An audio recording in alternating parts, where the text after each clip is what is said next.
Nos ajude a levar a palavra de Deus através da internet. Curta esse vídeo, compartilhe com seus amigos e assine nosso canal ligando o sininho para ser notificado assim que postarmos novos vídeos. Portal Profetize, uma palavra de Deus para a sua vida.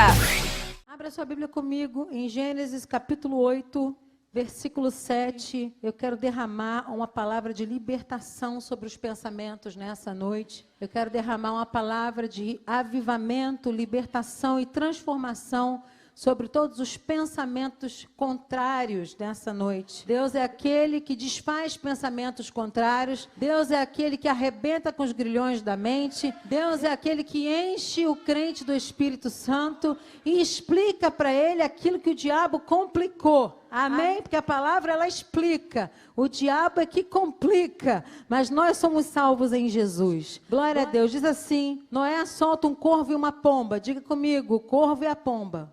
Ou a pomba e o corvo, tá? Tanto faz. A pomba e o corvo e a pomba. E soltou um corvo que saiu indo e voltando até que as águas secaram de sobre a terra. Diga, soltou quem, gente? A pomba ou foi o corvo? O corvo. Primeiro ele soltou o corvo. Depois soltou uma pomba para ver se as águas tinham minguado de sobre a face da terra. A pomba, porém, não achando repouso para a planta do seu pé, voltou para ele na arca, porque as águas estavam sobre a face de toda a terra, e ele estendeu a sua mão e tomou, recolhendo-a consigo na arca, e esperou ainda outros 7 dias, e tornou a enviar a pomba para fora da arca, e a pomba voltou para ele à tarde, e eis, arrancada uma folha de oliveira no seu bico. Assim entendeu Noé que as águas tinham minguado na terra, e então esperou ainda outros 7 dias, e enviou outra vez a pomba, mas não retornou a ele. Aleluia! Vamos comigo também para Efésios capítulo 6, versículo 12. 6:12. Efésios 6:12. Você vai ligar com Gênesis 8:7 nessa noite. Porque diz assim: porque não temos que lutar contra a carne e o sangue, mas sim contra os principados, contra as potestades e contra os príncipes das trevas desse século, contra as hostes espirituais da maldade nos lugares celestiais. Portanto, tomai toda a armadura de Deus, para que possais resistir no dia mau, e havendo feito tudo isso, ficai firmes. Diga comigo, firmes. Aleluia, glória a Deus. Queridos, esse é um texto maravilhoso que o pastor escolheu nessa manhã, Gênesis capítulo 8, 6, 12. Ele também falou sobre João 1, 29, 34. Ele também falou sobre Mateus 3, 16. E ele falou sobre o poder do Espírito Santo. Não tem assunto mais maravilhoso na igreja do que o poder do Espírito Santo.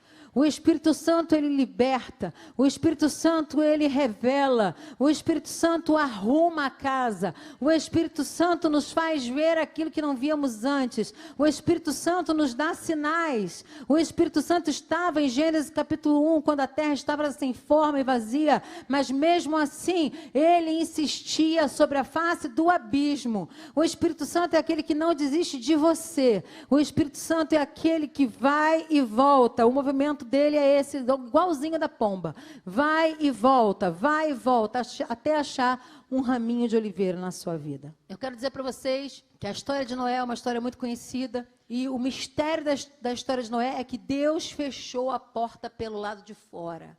Não foi pelo lado de dentro que a porta foi fechada. A porta que Deus abre, ninguém fecha. Mas a porta que Deus fecha, ninguém abre. Nem maremoto, nem dilúvio, nem o povo arranhando, tentando entrar pelo lado de fora. Eu quero dizer que Deus está abrindo uma porta de salvação na sua casa nessa tarde. Deus está abrindo uma porta para você entrar nessa arca. Essa arca que tem dentro tudo o que você precisa. Tudo que Deus é, tem e pode, estão dentro dessa arca. E Deus está te convidando. Entra tu nessa arca nessa tarde, entra que eu vou fechar ela por fora, e não vai ter quem te incomode mais, não vai ter quem te importune mais na sua casa. A sua casa é a minha arca, e dentro dela eu coloco o que eu quiser. Aleluia, pelo amor de Deus, tem alguém vivo nesse lugar? Dá um glória a Deus, dá um aleluia, diga: a minha casa é essa arca, aleluia. Mas dentro da casa tem corvo. Dentro da arca também tem pomba. Dentro da arca também tem todo tipo de animal, todos os répteis, não é fácil dentro da arca. Dentro da arca, às vezes, tem solitude, não é solidão. Solitude é o prazer de estar sozinho consigo mesmo. Dentro da arca, 40 dias e 40 noites, enquanto chovia sobre a terra, estavam todos em solitude. Eles podiam estar até acompanhados, e você vai dizer, não havia solidão, havia barulho, havia cheiro de animais, haviam animais para todo lado. Mas quem define o que é solidão e solitude é o poder do Espírito Santo, porque você pode estar no meio de um monte de gente se sentindo solitário, mas você pode também estar sozinho, sentindo-se muito bem acompanhado do Espírito Santo de Deus. Você veio aqui nessa tarde para ser curado na sua mente. Você veio aqui nessa tarde para compreender que a sua guerra não é contra a carne, não é contra sangue, mas contra os principados e dominadores que estão no ar o tempo todo querendo te convencer que você não pertence ao Espírito Santo. Mas eu tenho uma boa nova para você. O Espírito Santo vai insistir com você. O Espírito Santo vai insistir como uma pomba. Ela vai e ela volta. Ela vai e ela volta. Como imagem do Espírito Santo. Como forma do Espírito Santo agir na sua vida. Nessa tarde, o Espírito Santo te visita e te diz: a tua mente é minha, o teu corpo é meu, a tua história é minha, e não há quem te possa resistir, porque o poder do meu Espírito, assim diz o Pai, o Filho, o poder do meu Espírito está na igreja, aleluia, porque Jesus Cristo, quando foi levado aos céus, ele disse: vos enviarei outro semelhante a mim, o Consolador, e ele estará na terra. Queridos, o Espírito Santo está na terra, para quê? Para mover no meio da igreja, para quê? Para libertar os cativos. Para isso o Filho de Deus se manifestou, para destruir as obras do inferno. E eu quero dizer que nessa tarde o Senhor está destruindo obras do inferno na sua vida. Pelo amor de Deus, dá glória a Deus. Porque o corvo é sinal de animal imundo, era necessário haver o corvo. Porque como é que Noé ia saber se os corpos já tinham putrefado? Como é que Noé ia saber que era a hora dele sair da arca, se ele não solta o corvo? Eu quero dizer para você que quando Deus quer, até o diabo obedece. Eu quero dizer para você que quando Deus quer, até aquilo que não presta vai cooperar em teu favor. Até aquilo que você acha desprezível vai funcionar em seu favor. Sabe por quê? Porque Deus é dono do tempo, Deus é dono das águas, Deus é dono da arca, Deus é dono da família, Deus é dono da sua vida. E não importa se tem corvo, o que importa é que ele vai trabalhar em teu favor. Eu quero dizer que esse corvo trabalhou em favor de Noé. Esse corvo saiu e voltou. E depois não voltou mais porque tinha o que comer. Tinha podridão. Tinha coisas que ainda estavam decompondo. Tinham coisas que não eram para a arca. Eu quero que você compreenda isso. Tem gente que vai e volta da igreja, vai lá fora, come coisa que não presta, volta para cá, vai de novo, volta. E tem gente que fica para lá. Fica para lá porque gostou daquilo que está em decomposição. Fica para lá porque gostou do que é podre.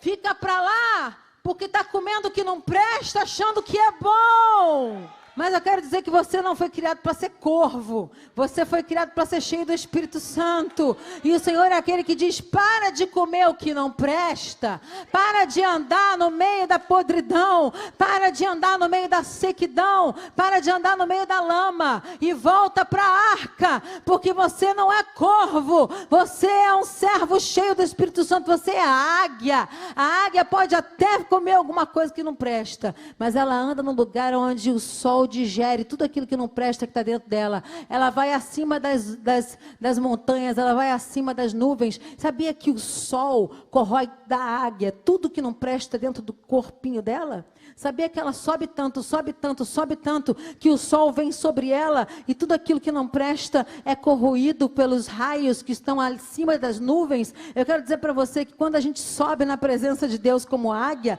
como a palavra de Deus diz, tudo aquilo que a gente comeu que não presta é diluído, é destruído, é desfeito. E todo o mal contra a sua casa que você comeu, que mandaram para você, que você engoliu, seja espiritual ou físico, nessa hora o Senhor te diz: eu mesmo estou destruindo.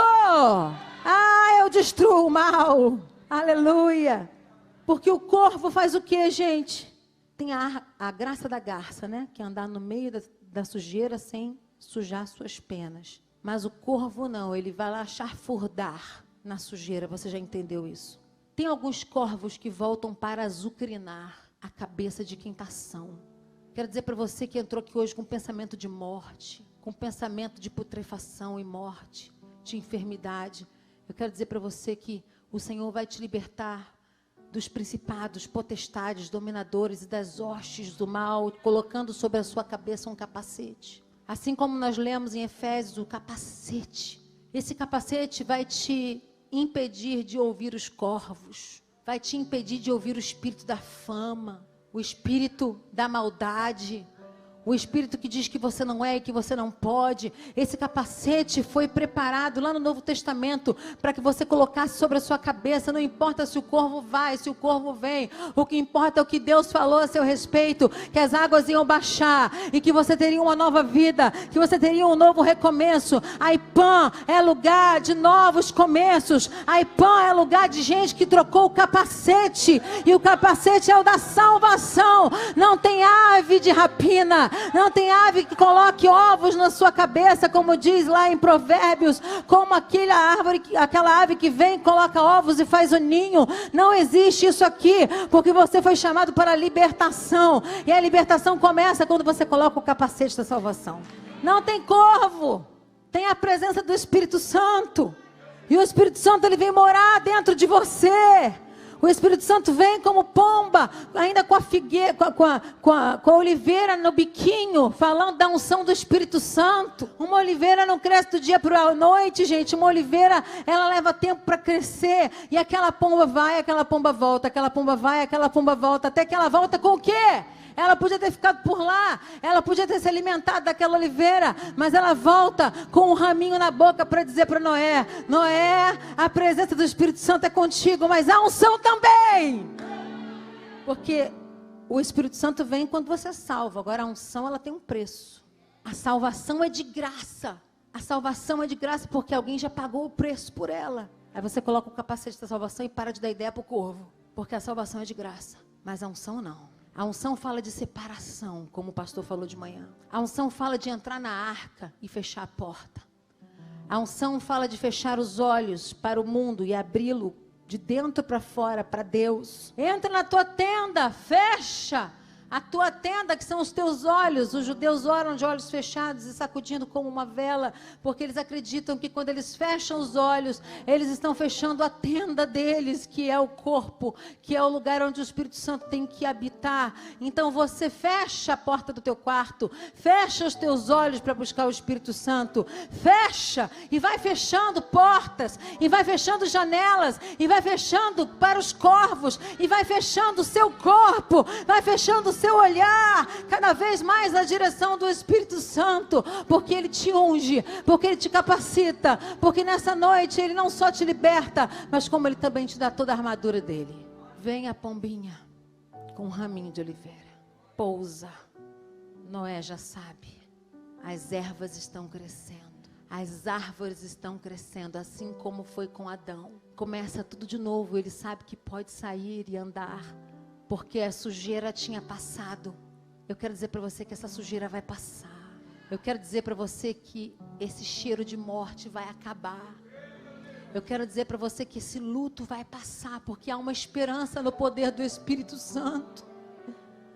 Eu quero dizer para você que você foi chamada, foi chamado por algo sobrenatural, que não fica preso naquilo que é podre, que cheira mal, naquilo que se foi, naquilo que é só lembrança e amargura. Você foi chamado pelo Espírito Santo para te dar uma alegria. Eu imagino a alegria de Noé quando viu aquela pomba voltando. Eu imagino a alegria de João quando viu a pomba vindo sobre Jesus Cristo. Eu imagino a alegria dos discípulos quando estavam no cenáculo e aí o fogo veio sobre eles. Eu quero dizer para vocês que sobre Jesus a pomba veio, mas sobre os discípulos o fogo veio, porque Jesus não tinha pecado, não havia necessidade de fogo, mas para os discípulos que haviam pecado, tinham conhecido o mundo, tinham coabitado com o pecado, havia necessidade que o fogo viesse. Nós gostamos do fogo, adoramos falar sobre o fogo, mas quando o fogo vem, nós não queremos largar algumas práticas. Eu quero dizer para vocês que o fogo vem,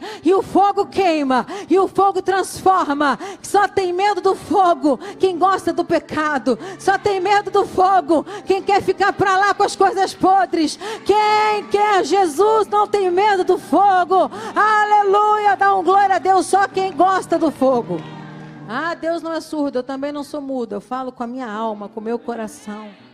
Ah, eu não gosto dessas igrejas de fogo, não. Porque o povo é muito barulhento. Deixa a gente se expressar, porque só quem sabe o que está queimando é quem está recebendo a queimadura. Só sabe o tamanho da libertação quem está recebendo a libertação. Você vê o irmão gritando, você vê o irmão dando glória a Deus, você vê o irmão aplaudindo, você não sabe de onde ele veio, você não sabe o que ele passou, quanto tempo ele teve de separação, quanto tempo ele teve na arca, quanto tempo ele teve recluso, quanto tempo ele teve jejuando, quanto tempo ele teve clamando. Aí quando vem a alegria do Espírito Santo, você quer que ele fique calado? Deixa o teu irmão em paz, corvo. Não quer gritar, não grita, mas deixa quem quiser falar, falar. Não quer dar glória, não dá glória, mas deixa quem quer dar glória, dá glória. O que tem?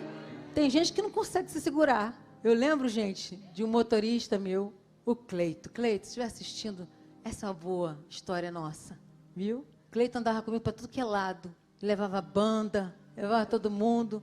Aí o pastor Emerson começava a pregar e a gente cantar. De repente ele gritava no meio da igreja, em qualquer igreja, gente. Homem da cruz do meio. Eu não tinha quem aguentasse. Não tinha quem aguentasse o Cleito. Aí, às vezes, ele sentava na frente. Quando o Cleito sentava na frente, a gente sabia que ia dar ruim. Que quando estava um poder rolando, ele gritava, ai, que vontade de dar um glória! Gente, a igreja tomava uns sustos com o Cleito. O Cleito ia dar susto até na IPAM. Cada frase feita, gente, homem da cruz do meio, de onde é que ia tirar isso? Ai, que vontade de dar um glória. Dá um glória, irmão. Não fica com vontade, não. Não passa essa vontade aqui na IPAM, não. Dá o glória que você tiver que dar. Sabe por quê? Porque o Senhor sabia que a humanidade tinha se voltado contra Deus, mas a humanidade que estava mergulhada no pecado tinha condição de vidas terríveis, estava em condições precárias, mas ele decidiu mandar o Espírito Santo para que houvesse alívio em todas as nossas mazelas, em todas as nossas dores. E nessa noite, Deus está fazendo um movimento dentro de você. Deus está fazendo um movimento, a pombinha está andando, o fogo, a labareda está chegando, e esse movimento, ele arranca de nós todo tipo de influência maligna, ele arranca de nós todo pensamento doble, ele arranca de nós todo tipo de pensamento de maldição. Eu quero dizer para você que um dominador adora fazer isso, chegar perto de um crente como um corvo chega e dizer, você não pode isso, você não pode aquilo, você não é mais isso, você não é mais aquilo. E aí o crente, se der lugar a essa voz, vai começando a repetir, eu não sei isso, eu não sei aquilo, eu não sei aquilo outro, mas o Espírito Santo continua insistindo, dizendo, não, você é aquilo que você nasceu para ser, você é o que a Bíblia diz que você é, você vai aonde Deus diz que você vai, e o Espírito Santo insiste. Mas se você der lugar a um dominador, daqui a pouco você está pensando em besteira, está pensando em morte, está pensando em tirar a própria vida. Eu quero dizer para você que essa é a voz do corvo, é para você ouvir a voz do Espírito Santo hoje. O Espírito Santo está dizendo, você presta para mim, não importa se o mundo diz que você não presta, não importa se disseram que você não vai, você presta para mim, você vai porque eu mando, você vai porque eu quero. E o Espírito Santo marcou esse encontro com você aqui nessa tarde. Eu não sei quantos de vocês nunca tiveram uma experiência com o poder do Espírito Santo, mas eu quero dizer que quando as águas começarem a baixar, eu vou repetir, quando as águas começarem a baixar, a tua arca vai parar num alto monte, e lá de cima você vai poder escolher para a direita ou para a esquerda. Lá de cima você vai poder escolher nos montes ou nos vales, porque as águas estão baixando. As águas da imundície, as águas do suicídio, as águas da malignidade, as águas da enfermidade, elas estão baixando, aleluia! E a pomba está voando, aleluia!